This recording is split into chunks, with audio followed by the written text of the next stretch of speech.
Hey everybody, it's me, Alex Garcia, aka the COG. You know what time it is. It's the best day of the week.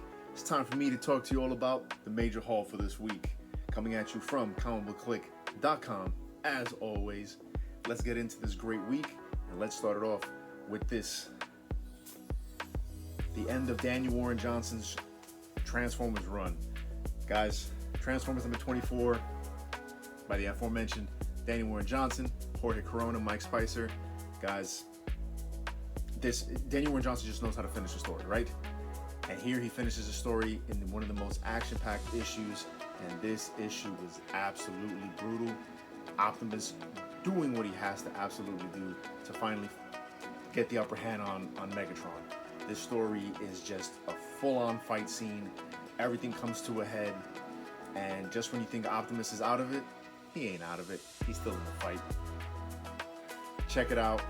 Lots of character turns, lots of things happen that I did not see coming. Great stuff, and all sets up beautifully what's going to be now Robert Kirkman and Dan Mora's run. Can't wait to see how it unfolds. Don't miss this issue, and make sure you check out the Robert Kirkman run. Don't miss out. Let's jump over to the Unnamed Universe. We got Red Coat number 14 by Jeff Johns and Brian Hitch and Company. We got the beginning of a new story. They're calling it the First Ghost Story, which is really cool. It jumps right in the middle of in 1814 when the British burned down the White House, right? And we got our boy Redcoat over here. He's trying to help Dolly Madison save the George Washington painting. Fun stuff, and it leads beautifully into this new First Ghost Story, where we have a very famous president also part of the story. Can't wait to see how this unfolds. Red Coat continues to be one of the best books in the Unnamed Universe besides Geiger. Great stuff, Jeff Johns. You keep killing it, and the art is stellar. Don't miss this. Let's jump over to DC.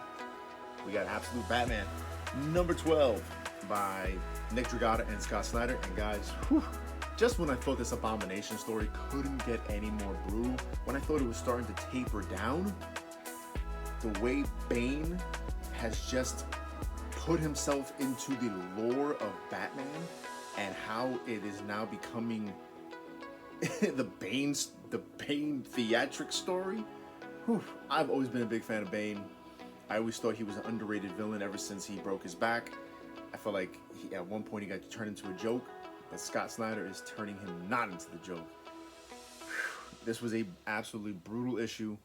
I can't wait to see how they're gonna have Bruce turn this around, because then at the end of it, right when you think, okay, he's finally gonna take the fight back to Bane, if you've been seeing the teaser images for what's to come, a certain other character makes their debut.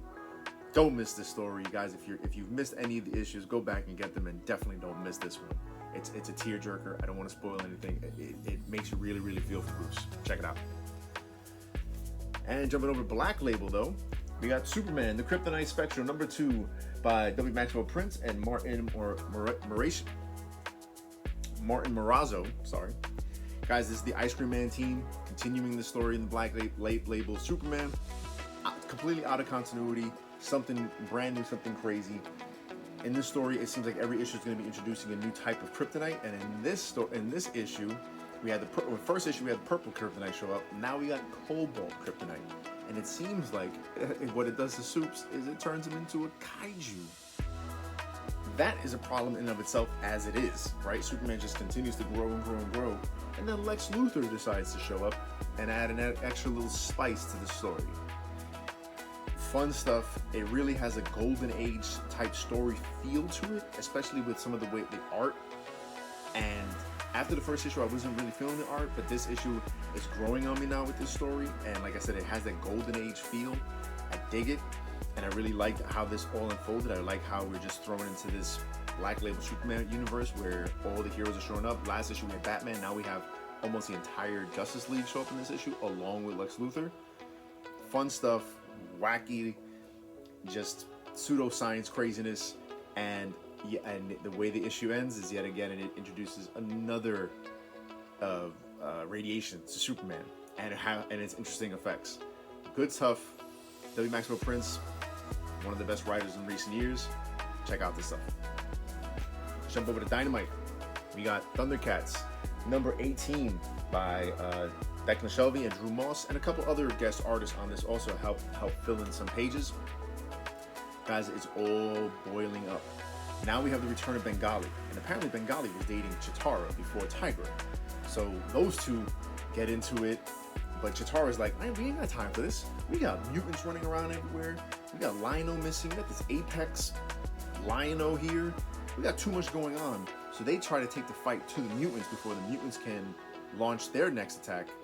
But that's exactly what they wanted them to do. Issue 19 is going to be a barn burner. Don't miss it. This has been a great book, and if you're seeing how this now ties into Thundercats Lost, make sure you're jumping on into those issues as well. Fun stuff. Declan, doing great stuff with my childhood here. Love it. Thank you. Speaking of my childhood, we got Gargoyles. Demona number 3 by Greg Weisman and Frank Poor. Right? Demona has now ran away with Angelica, and now they're just trying to live in the world of humans back in the past. And it's now 1138, and they've landed in France. I want to say Paris, but I'm not exactly sure. They're trying to hide amongst the art, right? But it turns out the art is alive. Somebody's using some wicked magic, and they're caught in the midst of it, trying to solve the problem. Like I said, they're trying to find a new home. They get caught up in this crazy magic story, and now they're on their way to Constantinople. Should be leading to lots of fun stuff. But this issue was a little boring, but I'm trying to see where it's going to go, because I have a feeling all of these stops along the way are going to lead us back to those hunters, perhaps, or maybe into where this whole thing is going to, of course, come full on head to the rest of the Gargoyles in the present. So pretty cool stuff, Greg. Still love what you're doing with the Gargoyles on a whole, and it's still just fun to see the Gargoyles out there again. Appreciate it. Let's jump over to Marvel, where we're going to jump over to Ultimate Spider-Man Incursion number 4. This series needs to wrap up. It was really interesting, the first couple issues, seeing how Miles was interacting with this new Ultimate Universe. This issue, it really felt like filler. It was really interesting, though, seeing someone else finally draw the Ultimate X-Men, the Peach Momoko X-Men. It was crazy to see them not drawn in that Peach Momoko style. But I am curious to see how this is going to wrap up, because the way it concludes is a certain member of the Maker's Cabal has finally got his hands on Miles' sister. What he does with it, is he trying to gain favor, or is he trying to take over?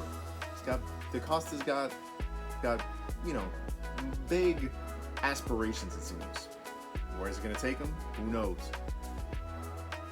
I'm happy issue number 5 is coming to wrap up this series, because I'm really more excited for us to finally just get to endgame of this Ultimate Universe. Looking forward to that. But if you want to be a completionist, don't miss this issue. And we got Ultimate Wolverine number 9 by Alessandro Capuccio on the art and Chris Condon.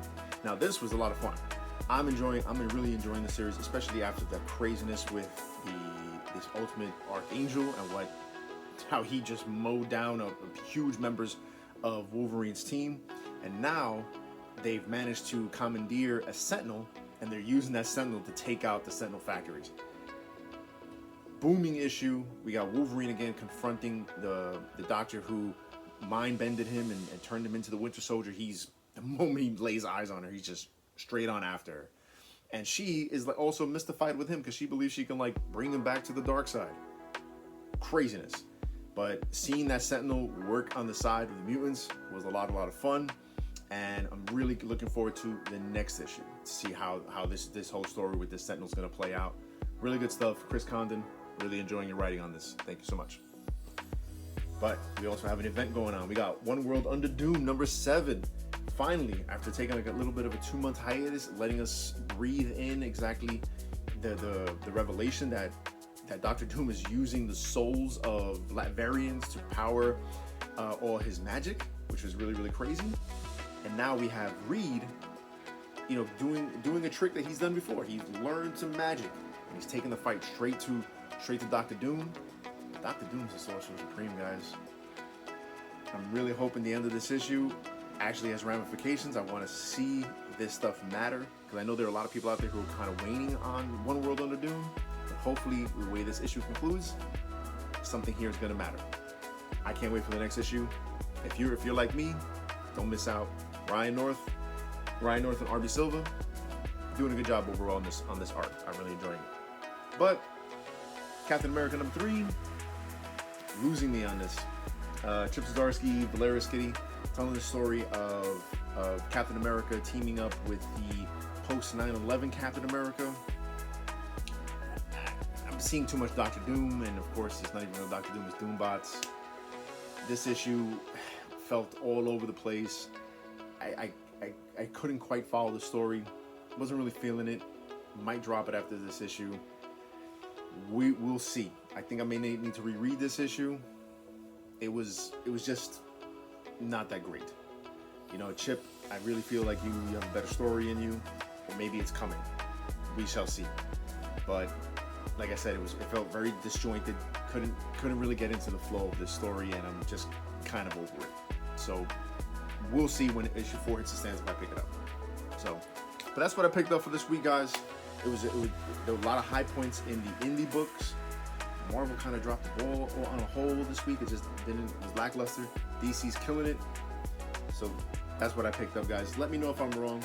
Let's talk about this. Drop it in the comments. We're all over the place. We're talking about this on Facebook, on our X, on our YouTube, on our Instagram. Let us know. What did you pick up? What should I pick up? Because I know there was tons of stuff that I missed out on. That new Punisher book, Racer X #1. Going with that Speed Racer stuff.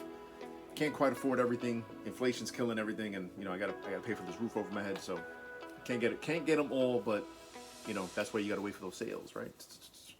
All right, guys. But that's what we got for the week. Thank you so much. Like, share, subscribe. Let's keep the conversation going. Let me know what you picked up. Really appreciate everything you guys do. And guys, as always, keep print alive. Read more comics. Thank you so much. Until next time.